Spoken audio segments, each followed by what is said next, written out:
Yeah. Yeah.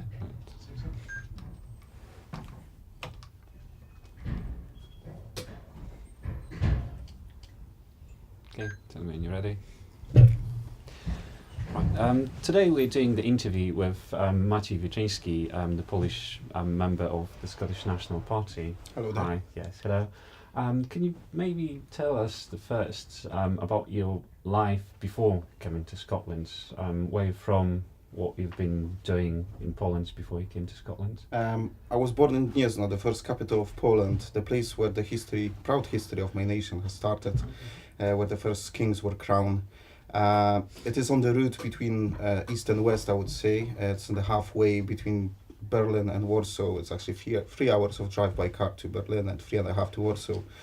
I was born 6 years before Berlin Wall came down behind the Iron Curtain.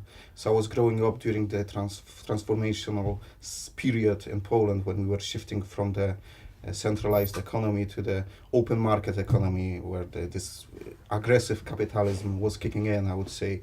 A lot of people lost jobs, a lot of big factories came down as ineffective, and they couldn't compete with the private sector, which was boosted by the investments from the West. Mainly my parents also, they eventually lost job because of that, so it was difficult, it was tough time, but it's also shaped me in the way how I'm shaped now. I mean, I know how I should look after money, I know that it's difficult to actually earn something, yeah, how hard it is to find a job, and once you got that job, it's also hard to keep the job. Maybe that's why a lot of, not only me, a lot of my countrymen have got this high working ethics because of that, because the way how they were shaped and the environment that they grow up. Probably nowadays people who are being born in Poland are more or less the same like here, because this difference between East and West is shifting, yeah.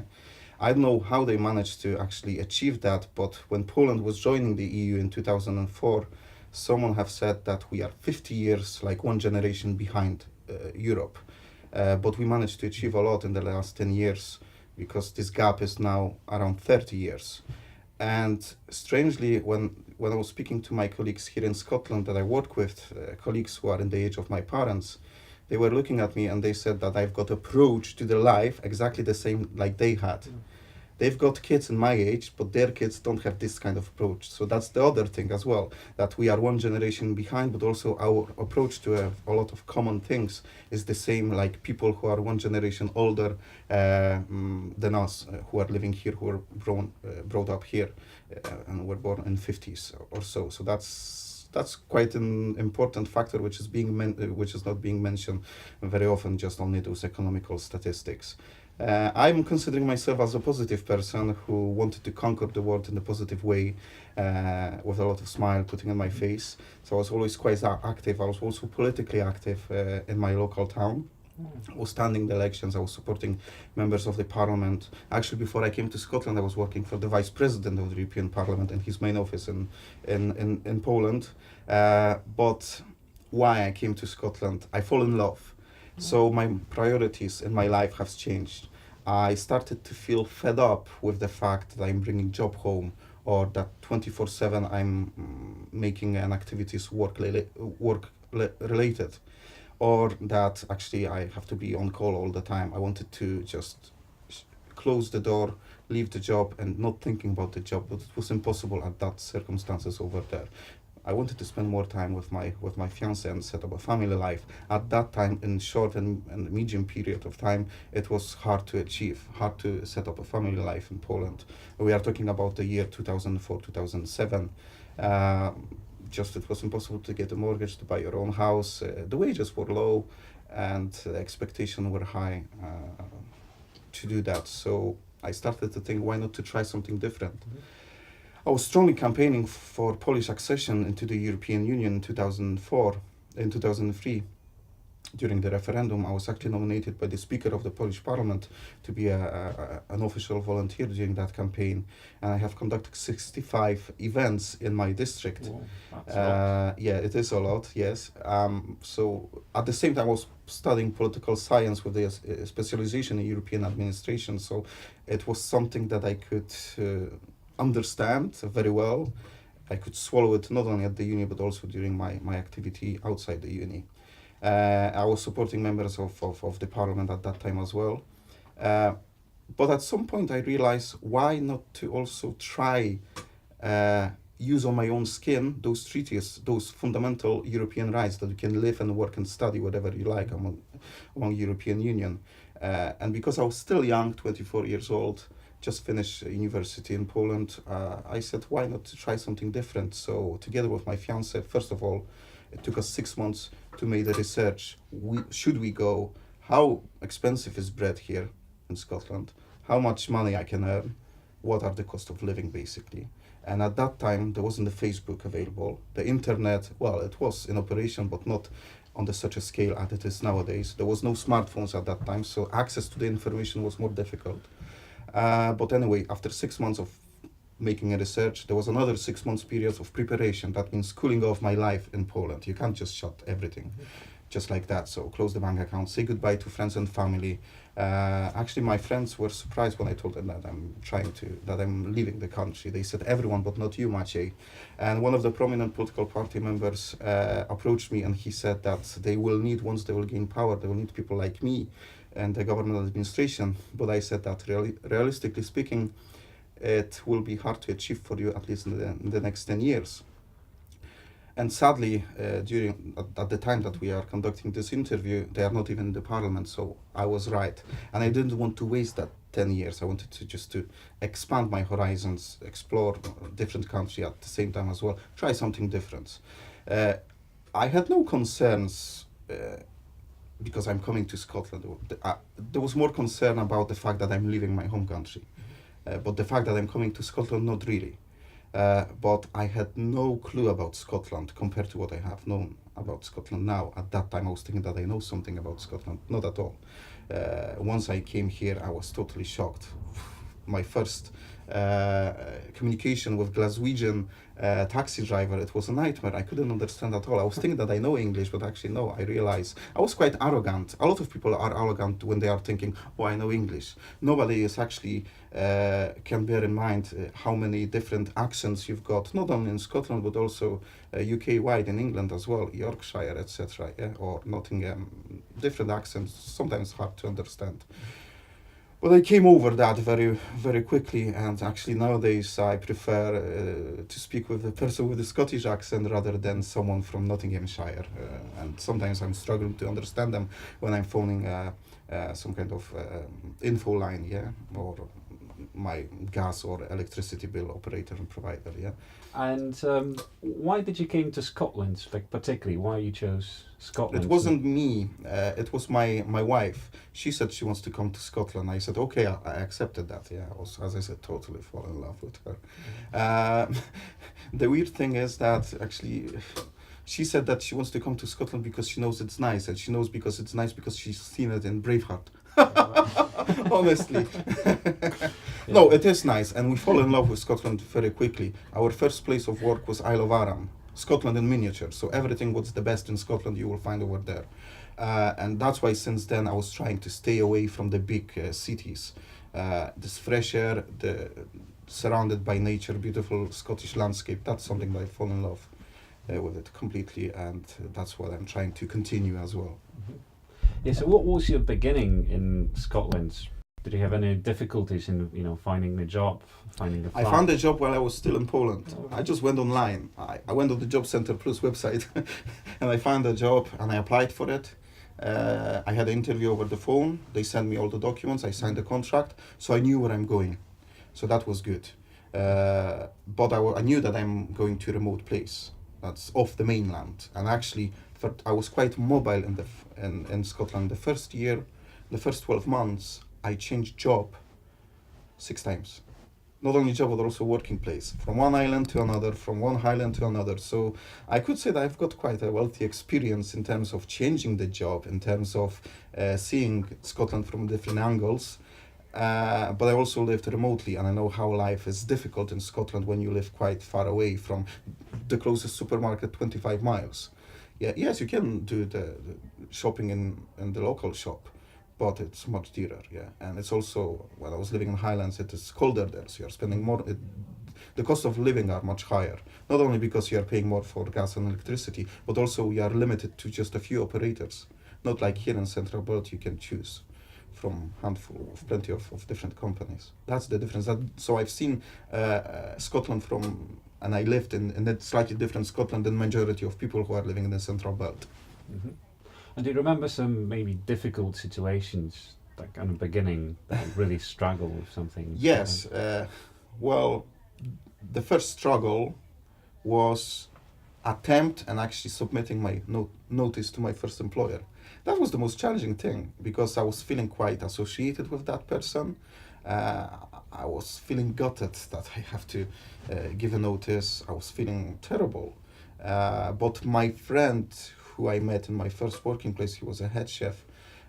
He was a Glaswegian. He told me to not bother. It's open market. You can go somewhere else and use the time and change it up while other places want you. Because my first job was a seasonal job, and as I said, my plan was just to stay in Scotland. My wife, before we left actually Poland, she said it's one-way ticket. Yeah, at least we will, because our job won't be waiting for us in Poland anymore. And that was the reality. So when I came here, I bear in mind that I'm staying here. So I need to find a place where I will feel safe, that I will have a permanent employment, that it won't be a seasonal job. But I was looking after my place in Scotland as well. It took me, let's say a few years until I finally established my roots in Central Belt, let's say. And do you remember some kind of nice or funny situations, kind of in the beginning, maybe some kind of misunderstandings with the Scottish culture? Do you have anything like that? Because I didn't know a lot about Scotland, the first days and weeks I was very vigilant and I was paying attention to the details, to what I could see on my own eyes. It might sound weird now, but I was paying attention to what kind of infrastructure is here. Are the roads clean here? What kind of cars people are driving? Are the cars in the good state? Because that was telling me something already about the society that I will live in, yeah? Because you couldn't gain those information online, at least at that time, in 2006, 2007. It was impossible. So I was paying attention to that. And when I realized that, it's clean, it's a nice infrastructure, nice architecture, the people sounds nice as well. Then I said, I think it was a good movement. It was a good idea to come here, and I started to feel safe. At the beginning, there was some concern, but I couldn't gain those informations from anybody else. I had no friends. It was just me and my fiance and our 2 suitcases and some money just in case. We had the money saved, so we came with some sum of money, so just in case we could either rent something or have money to go back. And did you feel welcome in Scotland? How was the reaction of the Scottish people to migration at that time? At that time, in the public debate, people were not talking about migration, to be honest. But in terms, do I feel welcome? In the scale between 1 to 10, I would say 7. And the 7 is not higher because people heard that I'm speaking with a different accent. So they were asking, or they're trying to guess from which part of Spain I am. Or am I Italian? Or am I French? When I was telling that I'm Polish, it was like, there is a lot of you here. And that's it. And normally that was the end of the discussion. So that's why that is affecting my overall score. So I didn't feel that people were, waiting for me with open arms. The sad thing about it, and it's still continuing, is that Scotland is not using full potential of its people, diverse community. We've got a lot of skills, a lot of experience. We gained it overseas, but the employers are not keen to accept that. It's like they are turning the blind eye. So overall, that's the minus. We are not using full potential of Scottish people, of Scottish society, whatever they came from. They are welcomed here. Yes, that's the fact, and I'm feeling welcomed. But I won't put in the scale 1 to 10. I will put 7, as I said, because of those tiny little issues. Mm-hmm. Did it change over the years when you're here in Scotland? Yes, it did. Sadly, from 2010, I would say it's worse because in the public debate, the topic which started to dominate was immigration, then Brexit, immigration, loss of jobs. But before that, the credit crunch came in 2008, in September. But at that time, fairly enough, people who were losing money and jobs were people in the financial markets, and you won't find a lot of immigrants working those sectors. Well, you will find them obviously, but at that time nobody was accusing us for losing job. Yeah. But 2 years have passed. So in 2010, there was one populist politician here who started to blame immigrants for everything, and people swallowed that. And then we could see race into the bottom, yeah, blaming immigration. Immigration is positive. I have no doubt about that. Yeah. So when you came to Scotland, you came with your fiancée Yes. or already wife? And then later wife, yeah. Yeah, we, later. we registered our marriage here in Scotland. And then yeah. your children were born here? Yes, in my Scotland? children were born here, 2 children. That's the thing, actually. I'm telling them that they are Polish. But are they?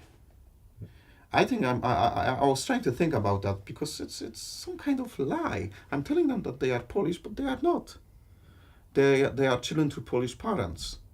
But Poland is foreign country for them. They are visiting that country every year. They've got cousins there and they've got grandparents there. But my daughter is 7 and I see it now that English is her first language now. So Polish is becoming second language, although we are speaking Polish at home. We are using language of the minority at home, yeah, so our own language. And also Scotland is her home. She was born here. She's got friends here. She's going to school here, and the same my son. So they are Scottish. Scotland is their home, although I'm telling them that they are Polish. So that's something that I'm gonna have to sort out, and I think a lot of parents were not thinking that way. That actually you are telling your kids that they are Polish, but they are actually not. They are only. So what do you do to try to maintain kind of the Polishness? Try to raise them really. Well, first as of all, Polish? I've done a lot of research. What language we should use? Polish. Full stop. Because once they will go to nursery or school, they will swallow English, and that's what did happen to my daughter. She struggled for the first, let's say, 4 or 5 weeks when she went to P1. But after the first school holidays, study holidays, she gained this confidence, and she's very good in English, I would say. But how to maintain Polishness? Because that's the problem now, to maintain the Polishness. Our kids are attending one of the, you can find plenty of Polish Saturday schools, so that's what we are doing actually. Plus we are speaking in Polish, plus we are trying to also have friends who have got Polish kids. So my kids won't associate Polish language only with the language of parents and grandparents, but they will have awareness that there are also kids who can speak in that language. Is it difficult to raise the Polish children here, you think? I'm not pushing. If they want to speak in English, okay, they can. Although I'm trying to maintain Polish language at home, but I won't be pushing. If they want to speak in English with other Polish friends, because it's happening a lot of times, that even if you will go to Polish Saturday school, you could hear on the break between the classes that kids are actually speaking English to each other.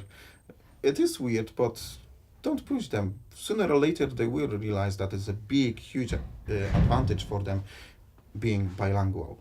And let's maybe speak now about your political activity. So you're a member of Scottish National Party. How did it happen? Why did you decide to join the political party in Scotland? Well, first of all, I was a member of the political party in Poland already, so politics was nothing new for me, but I wanted to have a rest, as I mentioned at the beginning. I was tired just bringing work to home. But after a few years, I started to feel hungry, thirsty.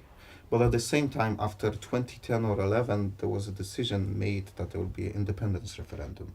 And I knew that it is such an important decision that will affect lives of all of us, that you can't just stand next to it. And you should make your mind, and you should be either on one side or another. And to be honest with you, at the beginning, in 2011, I was quite skeptical towards Scottish independence idea, but I decided to do my own research. It took me 6 months, and during that time I was not only checking the facts available on the International Monetary Fund website or United Nations website or European Commission stuff, but also I was following every single public debate and program and parliament debates, yeah, to have a clue what politicians are saying. And what actually led me to support Scottish independence, because that's what eventually I came up with, to support Scottish independence. I mentioned that I was working for the Vice President of the European Parliament. I was studying European affairs, let's say.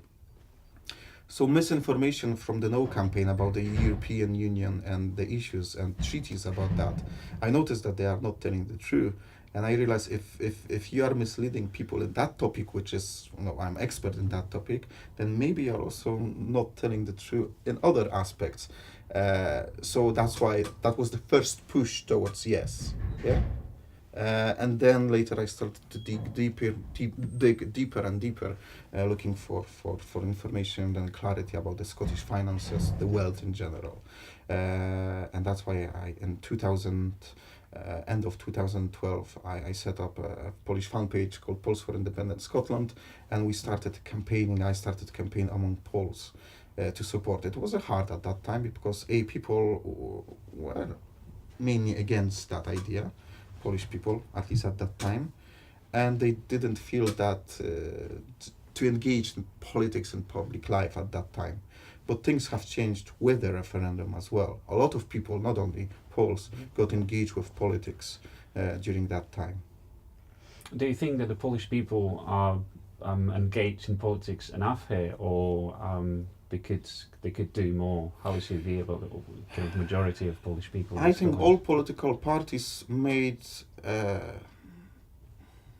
big mistake by approaching Polish community and other minorities straight away, bombarding them with leaflets. If you are somebody who is coming to a new country, politics is not your priorities. Your priorities are your bank account, job, accommodation, national insurance number, those things, setting up life, yeah, what you will, buying a car and other goods, not politics. Politics is maybe number 7, 8 or 9 or even further down in the priorities in your life.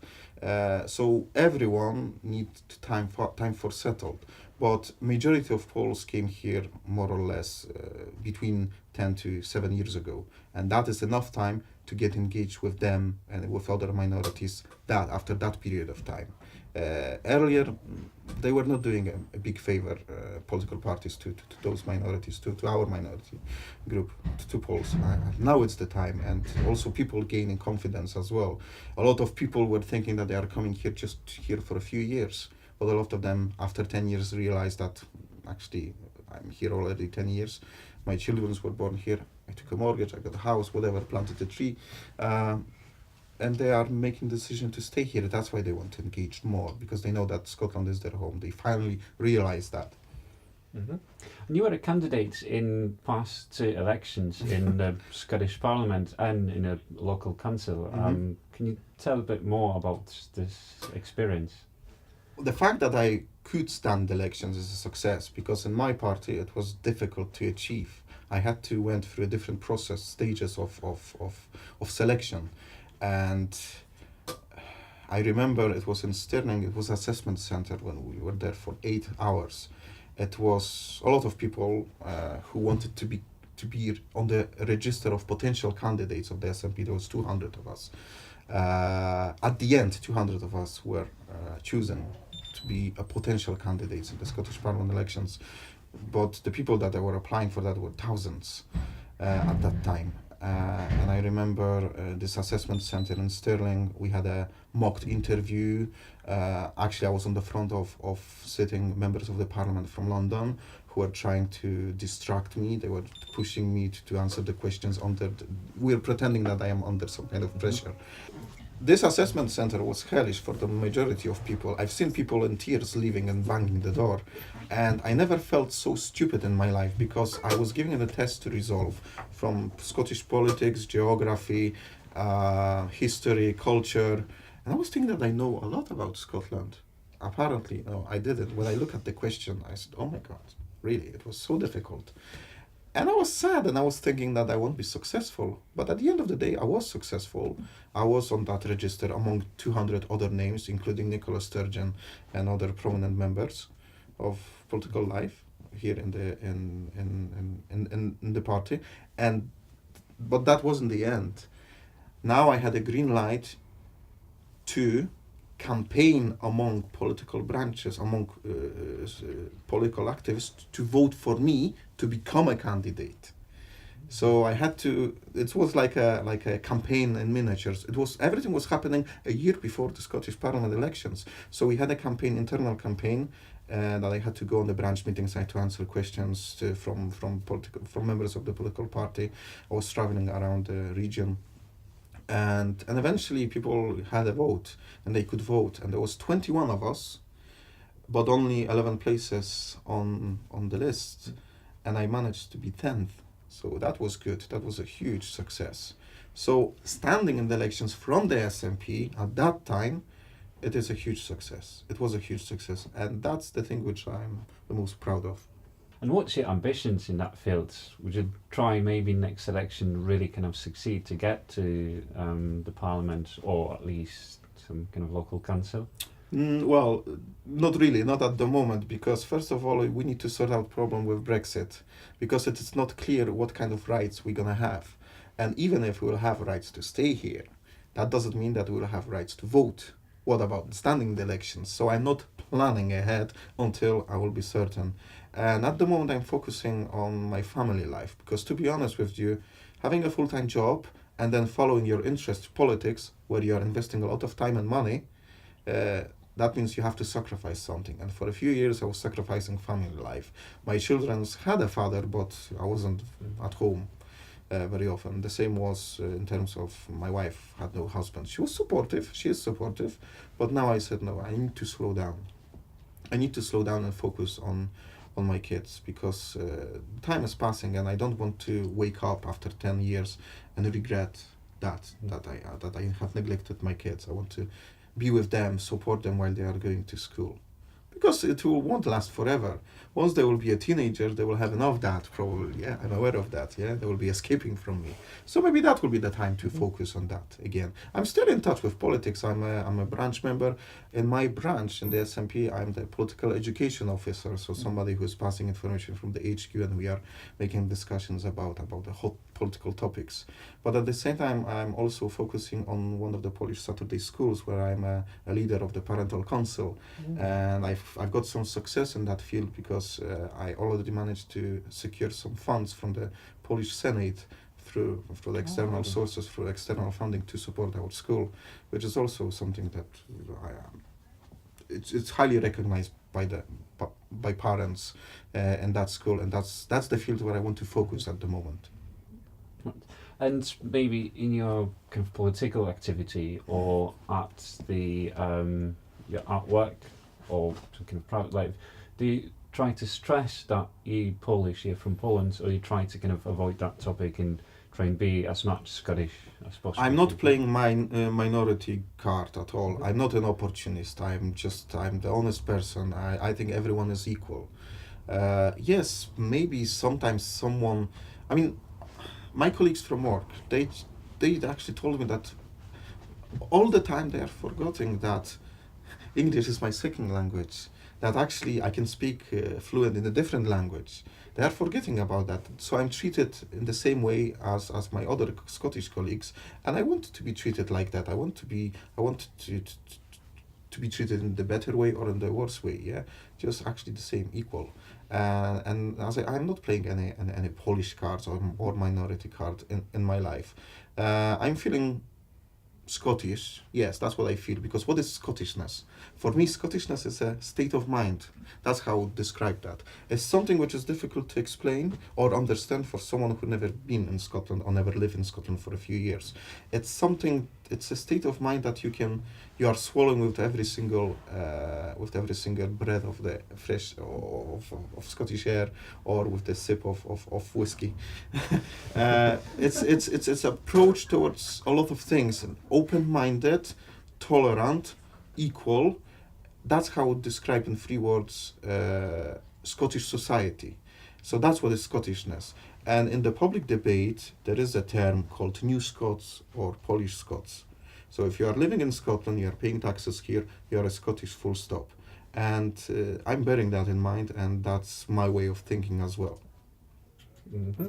And do you think that maybe Polish people's got, because they obviously have got different cultural backgrounds, they've got something kind of special that they can bring to Scotland? I think one of the most exciting aspects is that both Scots and Poles can discover our roots, that actually we've got a proud history but a common future, and we've got also a common history. In the past, a lot of people were moving to, Scots were moving to Poland, and now it's actually quite opposite. But at the same time, we have connected a lot of links that we forgot about. But thanks to the fact that there is a lot of Poles here now, we can rediscover it, yeah, and a lot of Scots can learn more about history, about our common past, like General Maciej map, yeah, or Wojtek the Bear. That's only 1-2 iconic things which are Polish things in Scotland, but there is much more than just that, yeah. People are building DNA, they are testing their DNAs, they are building their family trees, and they are discovering roots as well. I'm in the process of doing that as well, although I have not found any Scottish connections yet. I managed to discover, I sent my DNA sample for testing, and I know that in 2% I'm Spanish, in 7% I'm Italian, and in 22% I'm French. The only remaining 68% is Central East Europe, so Polish, so that means that even I've got some kind of connections with the Western Europe, and that's exciting. Mm-hmm. And is your Scottish friends, like basically Scottish people around you, do you think that they kind of willing to learn something more about Poland or Polish people? Are they kind of interested in kind of Polish culture? I was feeling weird, not ready for the fact that a lot of Scots were approached me in the past, and they had a knowledge about Poland, they had knowledge about their ancestors, and they were quoting a lot of people, about a lot of stories, or a lot of common things that we had. So yeah, people are aware of that, and they are keen to actually learn something new. I'm keen to learn my colleagues in the office of the not only Polish words but Polish sounds, because they are totally different. And they're interested. We can have a lot of laugh at the same time as well. But that's also the way of them I'm reminding them that, look, my background is different. So, and they are actually admitting that very often they are just forgetting that actually I came from a different country, and I might sometimes struggle with some bits and pieces. Mm-hmm. And what do you think about the future of Polish society in Scotland, as well, in terms of approaching Brexit, right? Do you think that the kind of Polish society here will kind of develop, or there might be a bit of a crisis because of Brexit? I see that in the future that our society, or Polish society in Scotland, will flourish. I see future in positive light. I'm not mentioning Brexit at the moment, but in general, I think the good indication of that is other minority communities which came to Scotland earlier than us, one generation earlier. I'm talking about Pakistani community, Indian community. These communities are very successful. The members of those communities are very successful, but it took them a generation. The same will be with us, more or less, yeah? We might gain some success, but our kids mainly will gain a lot of success. But at the same time, they will feel more Scottish than Polish, or it will be mixed. The same like you can see the mixture among other Southeast Asian communities. Like they were born here, they've got their heritage, they are looking after their culture, but at the same time, they feel Scottish. And I think the same will happen to the Polish community here in Scotland.